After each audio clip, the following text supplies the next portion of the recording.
நீங்க தான் ஒருங்கிணைக்குன்னு சொல்றீங்களா தான் கட்சியை விட்டு நீக்கிறீங்கன்னா அவர் அப்புறம் என்ன வீட்டில் போய் படுத்து கிடப்பாரா சொல்லுங்க. ஒருங்கிணைக்கணுங்கிற ஒரு நல்லெண்ணத்தில் அவர் அம்மாவின் தொண்டர்கள் எல்லாம் ஒன்றிணைந்தால்தான் மீண்டும் அம்மாவின் ஆட்சி வர முடியுங்கிற. ஏன்னா 21 தேர்தலில் என்ன நடந்ததுன்னு உங்களுக்கு தெரியும். 24 பாராளுமன்ற தேர்தலில் திமுக தமிழ்நாட்டில் 39 தொகுதிக்கும் வெற்றி வாகை சூடியதற்கு யார் காரணம் என்பது உங்களுக்கு தெரியும். யார் என்டிஏ கூட்டணியிலிருந்து வெளியேறியது என்பது தெரியும்.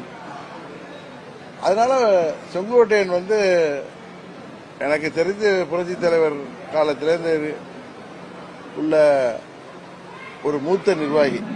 அவருக்கு இணையான மூத்த நிர்வாகி அண்ணன் முத்துசாமி இப்ப திமுகவுக்கு போயிட்டார். அதனால தொடர்ந்து சட்டமன்ற உறுப்பினராகவும் இன்றைய வரைக்கும் சட்டமன்றத்திலும் இருக்கக்கூடிய ஒரு மூத்த நிர்வாகி அவர் ஒருங்கிணைப்பு என்பது எல்லோரையும் ஒன்றிணைக்க வேண்டும் என்றதுதான் அவருடைய கோரிக்கை.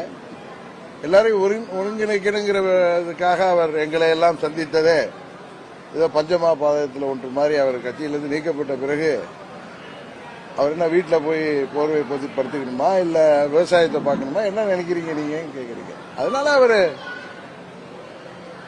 மிக வருத்தத்தோட தான் அன்னைக்கு கோயம்புத்தூர்ல தானே சொன்னாரு, 50 ஆண்டுகளுக்கு மேலாக நான் இருந்த கட்சியை விட்டு என்னை நீக்கி விட்டார்கள், எனக்கு கொடுக்கப்பட்ட பரிசு. அதனால நல்லா தீர யோசித்து விட்டு தான் அவர்